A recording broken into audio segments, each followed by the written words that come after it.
السلام علیکم ورحمۃ اللہ وبرکاتہ۔ محترم ناظرین، یہ پوری ویڈیو دیکھ کر کے جائیے گا، کیونکہ آپ کہیں ایسی غلطی تو نہیں کر رہے ہیں کہ جس کی وجہ سے آپ ایمان سے خارج ہو جا رہے ہیں، کیونکہ یہ بہت ضروری اور اہم مسئلہ ہے۔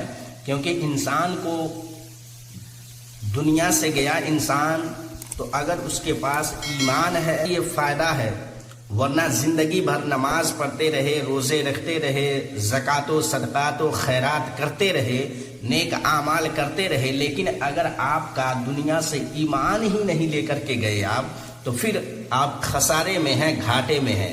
تو یہ ویڈیو دیکھ لیجئے، کہیں یہ غلطی آپ تو نہیں کر رہے ہیں، کیونکہ یہ غلطی عام ہے۔ ہر کوئی اپنی زبان سے، اپنے منہ سے یہ بات کہتے رہتا ہے۔ جو مفتی اکمل صاحب نے ابھی شریعت کا ایک حکم بیان کیا کہ لوگ مذاق میں کہہ دیا کرتے ہیں یہ الفاظ، تو وہ جان جائیں وہ ایمان سے خارج ہو جاتے ہیں، وہ مسلمان نہیں رہتے ہیں، وہ کفر تک پہنچ جاتے ہیں اور ہمیں پتہ بھی نہیں چلتا ہے۔ تو آپ تمامی حضرات 5 منٹ نکال کر کے یہ ویڈیو ضرور دیکھیے گا، کہیں ایسا نہ ہو کہ آپ بھی ایمان سے خارج ہو گئے ہوں۔ اور دیکھ کر کے اس کو شیئر کیجئے کہ جو بھی حضرات، جو بھی ہمارے بھائی ایسا کام کرتے ہیں، ایسی الفاظ استعمال کرتے ہیں، وہ اس سے رک جائیں، ورنہ ان کا ایمان جانے کا خطرہ ہے، وہ ایمان سے خارج ہو جائیں گے۔ اور خاص طور سے یہ نماز کے بارے میں ہے، نماز کے بارے میں کہ ایسے الفاظ بولنا جس سے مسلمان ہی نہیں رہتا ہے انسان۔ آپ ضرور اس کو دیکھیے اور زیادہ سے زیادہ شیئر کیجئے، اس کے بعد آگے کچھ باتیں بتاتے ہیں۔ آئیے دیکھتے ہیں۔ کسی نے مذاق میں کہا، کوئی نماز کے لیے جا رہا تھا، کہا میرے حصے کی نماز بھی تمہیں پڑھ دینا، اور سارے بیٹھے ہوئے جو لوگ تھے وہ ہنس پڑے، کیا حکم شرع ہوگا؟ دیکھیں، اس میں اصل میں اللہ تبارک و تعالیٰ کی فرض کردہ ایک بہت ہی اہم عبادت کے لیے تحقیر کا پہلو ہے۔ کبھی بھی اگر 50 لاکھ روپے کی بات ہوتی، کروڑوں کی بات ہوتی، کبھی ایسا نہ کرتے کہ میری جگہ تم لے لو، مذاق میں بھی نہ کرتے کہ سیریس ہو کے کہیں لے نہ لے اور بعد میں پھٹے پڑیں گے اور مسائل ہوں گے۔ لیکن دین کے معاملے کے اندر ہمیں مستیاں اور مذاق سوچتا ہے۔ اس کی وجہ یہ ہے کہ دنیا کیش ہے اور آخرت ادھار ہے، انعام بھی ادھار ہے اور سزا بھی ادھار ہے، اس لیے زیادہ مستیوں میں آ جاتے ہیں۔ اگر اللہ تعالیٰ کی طرف سے ایک غیبی ڈنڈا مقرر ہوتا کہ جو نماز قضا کرے گا، نماز کا مذاق اڑائے گا، تو زور سے آگے سر پہ لگتا اور بلڈ نکل جاتا اور سر پھوٹ جاتا آدمی کا، پھر کوئی بھی جرأت نہ کرتا۔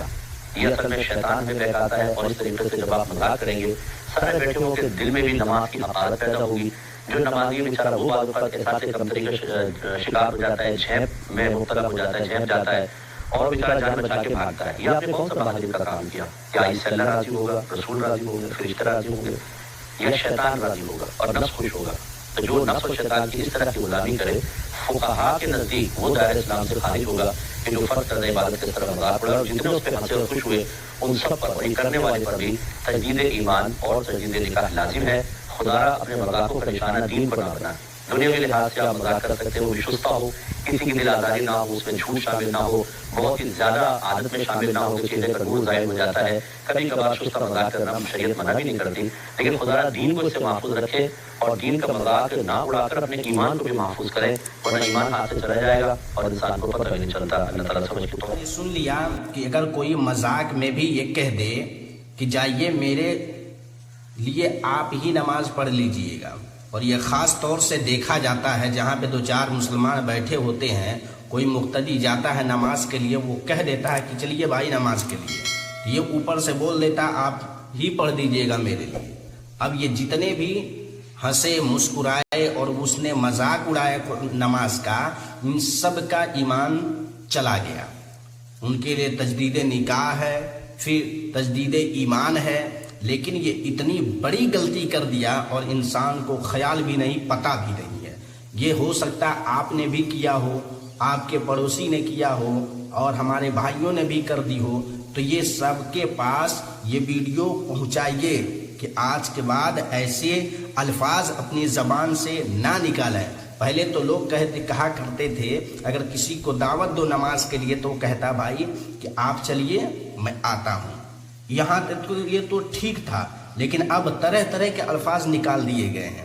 ابھی 1-2 دن پہلے ایک مقتدی میرا بولا کہ میں آ رہا تھا اور راستے میں کوئی ملا، اس کو میں بولا چلیے نماز کے لیے، تو وہ کہہ رہا ہے یار آپ کو نہیں کہنا چاہیے تھا، مجھے نہیں کہنا چاہیے کیونکہ بھائی میں نماز پڑھنے نہیں جاؤں گا اور آپ نے مجھے دعوت دے دی نماز کی، کل قیامت کے دن اللہ مجھ کو پکڑے گا اور کہے گا یہ تجھ کو دعوت دیا لیکن تو نماز کے لیے نہیں گیا، بتائیے۔ اب آپ نماز کے لیے بھی نہیں کسی کو کہیں، وہ کہہ رہا ہے اوپر سے کہ آپ نے مجھے کہہ کر کے یہ غلط کر دیا، کل قیامت کے دن اللہ مجھے پکڑے گا کہ اس نے کہا تھا پھر بھی تو نماز پڑھنے نہیں گیا۔ تو میں ان کو کہا کہ تم یہ کہہ دیتے کہ کل قیامت کے دن اللہ مجھے بھی تو پکڑ لے گا کہ تو جا رہا تھا نماز کے لیے، وہ بیٹھا ہوا تو اس کو تو نے دعوت کیوں نہیں دی؟ تو اس کے اوپر بھی تو یہ ضروری ہے کہ یہ دعوت دے، نماز کے لیے لوگوں کو کہے، اس کو بھی تو رب پکڑے گا۔ یہ تو اللہ کے پکڑ سے نکل گیا، اب تم پکڑے رہے۔ اب تم سے اللہ پوچھے گا اس نے تو کہا بھی تھا تجھے، نماز کی دعوت دی تھی لیکن نماز کے لیے نہیں گیا۔ تو ایسے لوگ استعمال کر رہے ہیں الفاظ، نئے الفاظ نکالے جا رہے ہیں اور لوگ سمجھتے ہیں ایسے ہی۔ دیکھیے کتنی بڑی یہ مذاق میں آدمی کہتا ہے لیکن وہ ایمان سے خارج ہو گیا۔ اب بتائیے، آپ پوری زندگی نماز روزے کیے، نیک اعمال کیے، صدقہ خیرات کیے، ماں باپ کی خدمت کیے، اور آپ سوچتے رہے کہ اللہ مجھ سے راضی ہے، اور قیامت کے دن جب پہنچے تو سب سے پہلے مین جو چیز ہے، جو جڑ ہے، وہی آپ کا نہیں رہا، آپ کا ایمان ہی نہیں رہا، تو یہ نماز کس کام کی رہی؟ یہ روزے، یہ زکوٰۃ و خیرات و صدقات کس کام کے لیے کے رہے؟ آپ کا ایمان ہی نہیں رہا۔ تو اس لیے میرے بھائیوں، اس ویڈیو کو زیادہ سے زیادہ شیئر کیجئے کہ جو بھی مذاق میں کہہ دیتا ہے کہ چلیے نماز کے لیے، تو وہ اوپر سے جواب دیتا میرے لیے آپ ہی پڑھ دیجئے گا میرے حصے کا۔